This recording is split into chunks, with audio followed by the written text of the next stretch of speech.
Bonjour mes amis, c'est Rémi d'abord, au micro de RCN 90.7. Vous écoutez le son de la différence. Je suis très heureux de vous retrouver nombreux à l'écoute des Trois Coups, la seule émission qui programme des pièces radiophoniques comme au temps de la TSF. Retour au polar, au drame, au glauque. Retour à la folie et au désespoir. Retour du sang, de la sueur et des larmes. Enfin, quelque chose dans ce genre-là. Il est 4 heures du matin, sortie de boîte, un empilage de verre, une haleine chargée, une petite route de campagne, un gosse qui surgit tout à coup dans les phares. Trop tard pour freiner, trop tard pour l'éviter. Alors, forcément, il faut rentrer des comptes. À la police, à la justice, et puis aussi à la mer. Et c'est pas le plus simple.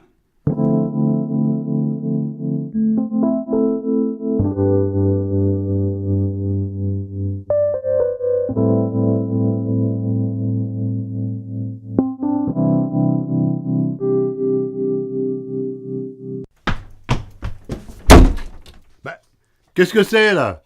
C'est rien. Votre porte était coincée. Mais qui êtes-vous? Puis rassurez-vous, tout va bien, puisque je l'ai décoincée. Mais qu'est-ce que vous me racontez, là? C'est quoi cette histoire de porte? J'ai mis un grand coup de pied dedans, et elle s'est ouverte. Bon, alors, c'est vrai que maintenant, elle ferme plus. Faudra faire arranger ça. Je comprends rien. Mais qui êtes-vous? Ah, je suis le destin. Enfin, votre destin. Non mais ça va pas, vous avez vu l'état de la porte? Mais c'est ce que je vous disais. Faudra la faire arranger. J'ai appelé la police, moi. Ah, c'est une bonne idée, ça. Mais avant, il faut qu'on parle, tous les deux. Qu'on parle de quoi? De vous. De vous et de vos vilaines manières. Mais je vous permets pas. Sortez de chez moi immédiatement, là. C'est pas très gentil de jeter vos visiteuses dehors. Et pas très galant. Sortez tout de suite ou j'appelle les flics. Ça va pas être possible. J'ai chippé votre téléphone qui rechargeait dans l'entrée. Ben, vous avez pas le droit. Et vous? Vous aviez le droit de tuer un petit innocent? Ben, qu'est-ce que vous me racontez, là? J'ai jamais... Ouais, sortez. Sortez ou... Ou quoi? Sortez de chez moi. Et ne revenez jamais. Jamais. Non. Pas avant que vous m'ayez expliqué ce qui s'est passé. Mais j'ai rien à expliquer, hein. Et surtout pas à vous. Pourquoi pas à moi? Parce que vous êtes responsable, vous aussi. Je vous interdis de dire ça. Vous n'avez pas le droit. Et vous? Pensez avoir le droit de me menacer chez moi, dans ma propre maison? Mais j'ai tous les droits, moi. Je suis une victime, moi. Victime? Victime, vous? Ah, laissez-moi rire. Oui, je suis une victime. C'est mon fils qui est mort. Ouais, votre fils. Même les flics ont dit qu'il était bien plus heureux là où il était. Je vais vous tuer. Je vais vous tuer comme vous le méritez, comme un chien. Oh, c'est quoi ce flingue-là? Vous êtes resté à où? Oh, ça c'est pas à moi, hein. C'est à un copain. Enfin, à mon copain. Dans les sacrées fréquentations. Oh non, pas du tout. C'est un sportif. Il y a plein de coupes dans son salon, et puis des pistolets. Il en a 5 ou 6. Des gros, des petits, des longs, des très longs. Alors j'ai pris celui-ci parce que il rentre bien dans mon sac. C'est un CZ75 Mamba. Ça fait des trous, disons comme mon petit doigt. En plus, je le trouve joli. Pas vous? Alors d'après mon copain, c'est pour le tir à 25 mètres. Mais bon, là, il n'y a pas 25 mètres. Mais vous êtes une malade, vous, hein? Ah, je ne crois pas, non. Vous avez tué mon gamin? Fallait bien payer un jour, non? Mais j'ai payé. Cher. Très cher. 6 mois de cabane.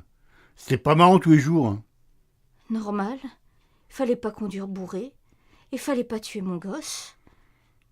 Ah oui, votre gosse. Rappelez-moi ce qu'il foutait en pleine nuit au milieu de la route, votre gosse. C'est pas vos oignons. Ah, vous croyez, vous?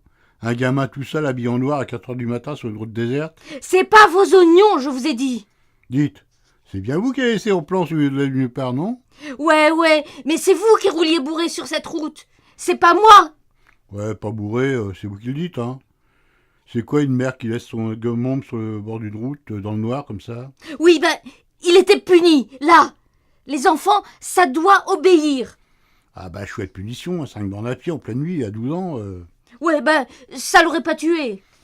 Bah si, justement.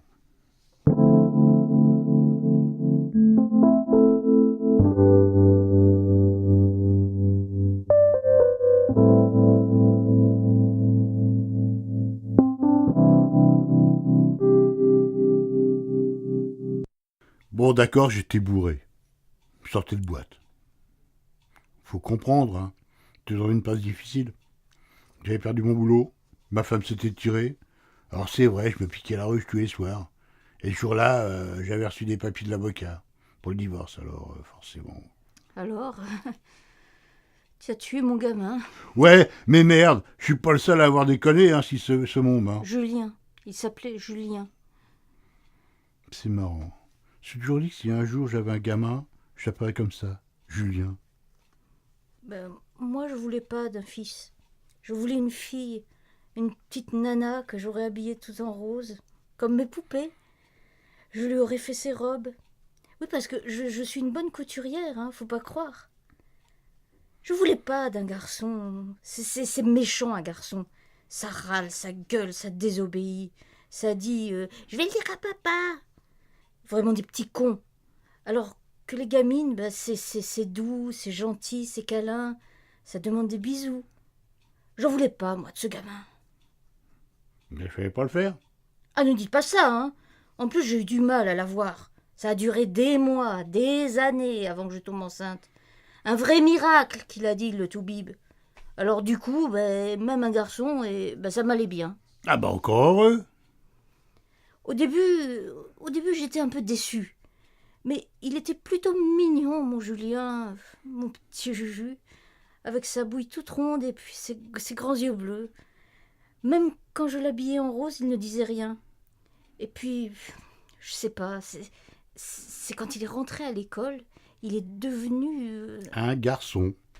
Oui, c'est ça, c'est ça. Il est devenu un garçon, comme son père, aussi dur que son père, avec son sourire vache au coin de la bouche, hein, jamais content, toujours à critiquer, toujours à réclamer, à exiger.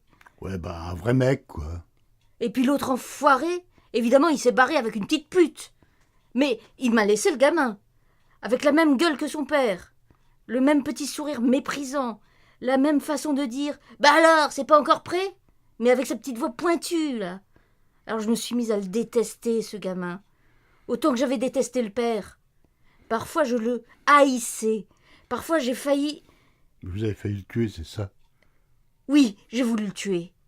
J'ai pensé à l'étouffer sous son oreiller, lui faire bouffer de la morora, le massacrer à coups de tisonnier, tiens, le pousser sous une... Sous une bagnole, c'est ça? Oui, mais je ne l'ai pas fait. Parce que chaque fois, je me disais, bah, c'est quand même mon petit garçon. C'est mon petit bébé, mon petit Julien, mon petit Juju.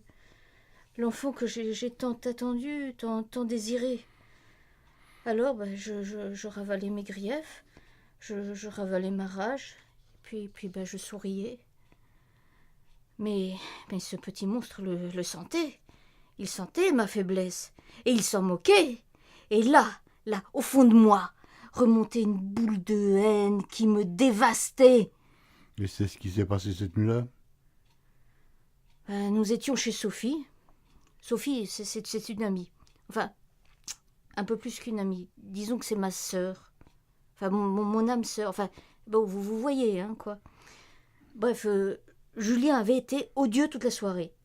Presque insultant. Rien ne lui plaisait. La bouffe était nulle, le dessert était nul, le programme télé était nul, il n'y avait que des DVD nuls. Le portrait craché d'un ado, en somme. Oui, c'est sûr, mais avec une pointe de méchanceté gratuite en plus. Vous voyez ?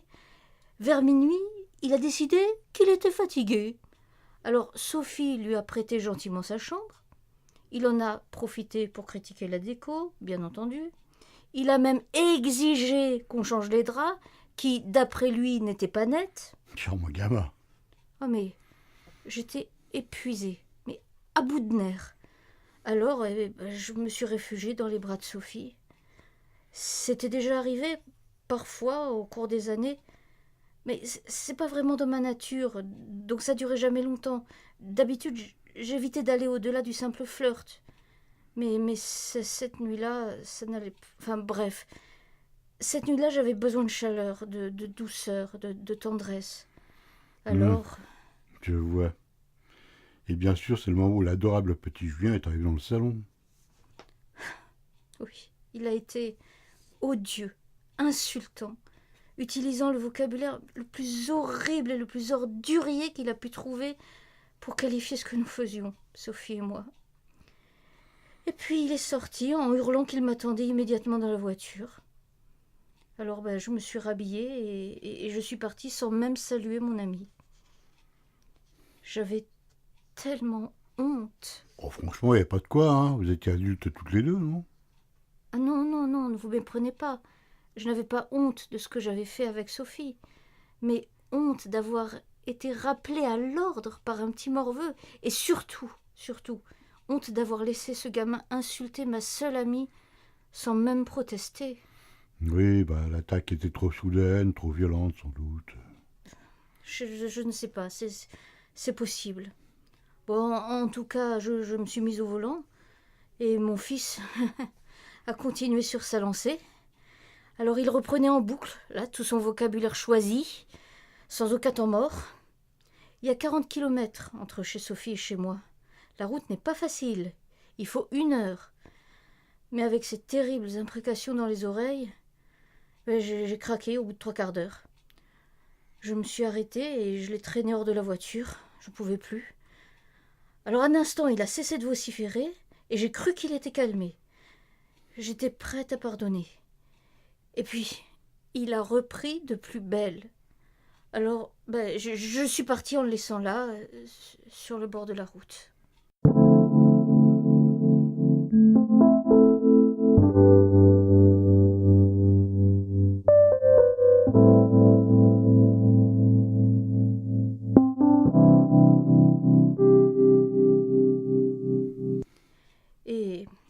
Et c'est à ce moment-là que vous êtes arrivé.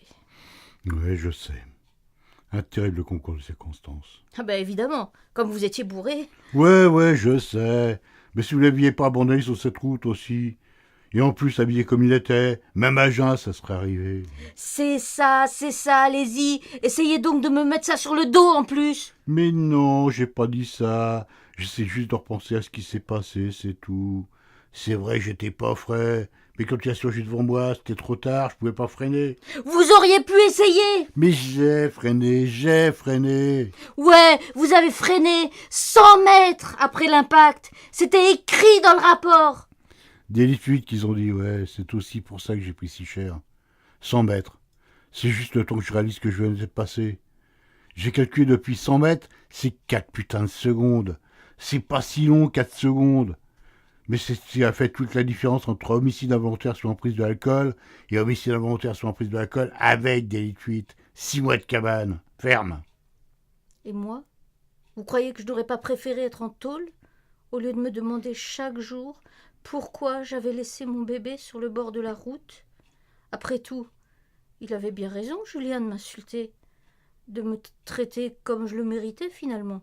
Une vieille pute, une sale gouine, moins que rien. Oui, il avait raison. 100 fois, il avait raison. Et c'est pas juste qu'il soit mort à cause de ce qu'il m'a dit ce soir-là. Vous pensez qu'en temps, ça va arranger les choses? Je ne sais pas, mais au moins j'aurais tenu la promesse que je me suis faite ce jour-là. Parce que, faut pas croire, hein, quand les gendarmes ils ont débarqué, moi non plus ils m'ont pas raté. Ouh là là, qu'est-ce que j'ai pas entendu? C'est bien simple.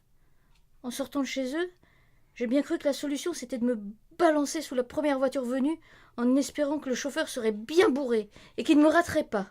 Bravo, belle mentalité. Bravo, belle solidarité entre alcoolos. Mais je suis pas un alcoolo. J'ai jamais pu toucher un verre depuis l'accident. Et même avant, j'étais pas un alcoolo. Je buvais seulement parce que j'avais trop mal, c'est tout. C'est après le procès que j'ai pris ma décision. J'allais vous attendre, j'allais vous traquer, j'allais vous trouver, et à ce moment-là, bam, bam, bam. Calmez-vous, je comprends, j'approuve pas, mais je comprends votre colère. Mais À quoi ça servirait de me tuer maintenant? J'ai un casier, pas de boulot, pas de femme, pas d'avenir. J'ose même pas sortir de peur du regard des autres.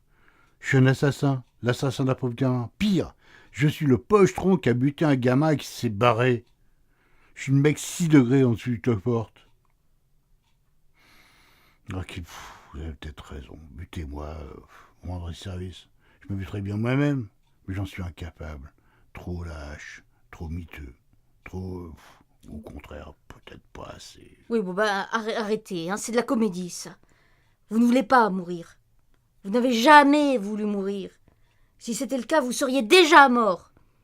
Vous n'auriez pas enduré 6 mois de tôle, 6 mois d'injures, 6 mois de galère, sans broncher pour mourir bêtement en revenant dans le monde normal. Mais qu'est-ce que vous pouvez savoir de la tôle, vous? Je l'ai vu dans votre regard, au moment où vous avez pensé me désarmer. Parce que vous y avez pensé. Pas longtemps, mais vous y avez pensé, je l'ai vu. Et puis, vous avez réfléchi à ce que ce serait 10 ans ou 15 ans de plus à l'ombre. Pas réjouissant comme perspective, non? Alors, j'espère que vous êtes en règle avec votre conscience. Vous voulez faire une prière? Pauvre folle, allez au diable! C'est justement ce que je vais faire. Pour Julien, je t'aime, mon fils. Mais non, vous faites pas ça! Non! Pardonne-moi, Julien. C'était Vengeance, une pièce radiophonique de Rémi Debord, avec paroles d'entre un monde. L'homme, c'était moi. La mère, Ariane Perdigal. Le scénario, les dialogues et musiques additionnelles étaient de votre serviteur. Bruitage, mixage et mise en boîte, rdb-com. C'est une coproduction RCN et une réédition. Et voilà, c'est fini pour aujourd'hui. Vous retournez au boulot, ou rallumez la télé, ou continuez à écouter le son de la différence sur RCN 90.7. D'ici quelques jours, vous pourrez retrouver cette émission en podcast sur notre site www.rcn-radio.org ou sur Neria, www.neria.com. Je vous souhaite une bonne fin d'après-midi, je vous donne rendez-vous le mois prochain. Toujours le 4e mercredi, toujours à 17h pour une nouvelle édition des 3 coups. Au revoir!